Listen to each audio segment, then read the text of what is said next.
دوستو، انسان کو اپنی روزمرہ زندگی کی ضروریات پورے کرنے کے لیے پیسے کی ضرورت ہوتی ہے۔ پیسہ وہ چیز ہے جس سے انسان اپنے زندگی کا پہیہ چلاتا ہے۔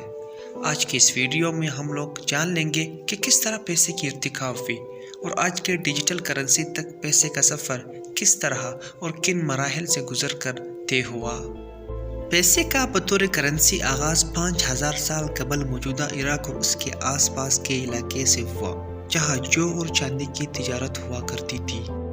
ان مصنوعات کی اپنی قدر تھی اور اسی لیے ان کو ایک پیمانے کے طور پر استعمال کیا جاتا تھا۔ قدیم سکوں کی اگر بات کی جائے تو سرکاری طور پر کسی حکومت کی جانب سے سکے کا پہلا سراغ ترکی سے ملتا ہے، جس پر اس وقت کے لیڈیا نامی سلطنت کے بادشاہ ہیلیٹس کی مہر ثبت ہے۔ یہ سکے چاندی اور سونے کے مکسچر الیکٹرم سے مل کر بنی تھی۔ قدیم سکوں کا دور 507 قبل از مسیح سے 6 قبل از مسیح تک قائم رہا۔ 6 قبل از مسیح سے لیدر اور جانوروں کے کھال کا بطور کرنسی استعمال شروع ہوا۔ چمڑے کی یہ کرنسی قدیم رومن سلطنت، فرانس، روس اور چائنا میں تجارت کے لیے تقریباً 600 سے 700 سال تک استعمال ہوتا رہا۔ دوستو، لیدر منی کی جگہ تقریباً 500 سال بعد پیپر کرنسی نے لیا۔ تاریخ دانوں کا خیال ہے کہ پیپر منی کا استعمال چائنا میں 997 عیسوی سے 1022 عیسوی کے درمیان سے شروع ہوا۔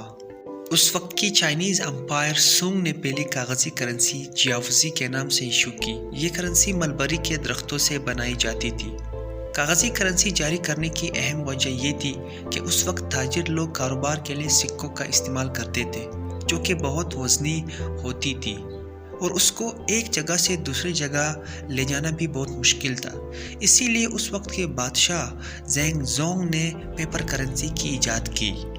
دوستو، اس ایجاد سے حکومت نے دولت کو اپنے کنٹرول میں کر لیا اور یوں پہلا سرکاری کاغذی نوٹ جاری ہوا۔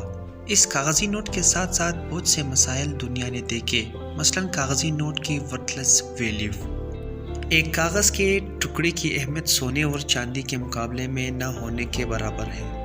جب کوئی بھی حکومت کاغذی کرنسی جاری کرتا تو چونکہ اس کی ویلیو ورتھلیس ہوتی تھی، اسی لیے وہ کرنسی کافی حد تک بے معنی ہو جاتی تھی۔ اس مسئلے کو ختم کرنے کے لیے 1821 میں اس وقت کے سپر پاور برطانیہ نے گولڈ سٹینڈرڈ متعارف کروایا، جس میں کسی بھی کرنسی کی اہمیت کو سونے کے ایک فکسڈ مقدار سے جوڑا گیا۔ اس نظام نے ہر ملک کو حد سے زیادہ کاغذی کرنسی ایشو کرنے سے روکا۔ دوستو، دوسری جنگ عظیم کے بعد یورپ کے تمام ممالک کو کافی نقصان ہوا اور دوسری طرف امریکہ، جو اس جنگ میں شریک تو تھا لیکن بنا نقصان اٹھائے اپنے سر پر فتح کا تاج رکھ دیا۔ اس جنگ عظیم کے بعد امریکہ سمیت 44 ممالک 22 دن تک امریکہ کے برٹن ووڈ قصبے کے ماؤنٹ واشنگٹن ہوٹل میں اکٹھے ہوئے تاکہ اس بات کا فیصلہ ہو جائے کہ عالمی تجارت کس ملک کی کرنسی میں ہونی چاہیے۔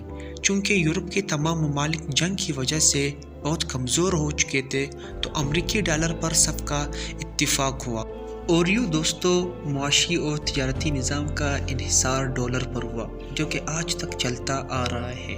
دوستو، کیا ڈالر کا متبادل کوئی دوسری ملک کی کرنسی ہو سکتی ہے جو عالمی تجارت میں اپنا اہم کردار ادا کرے؟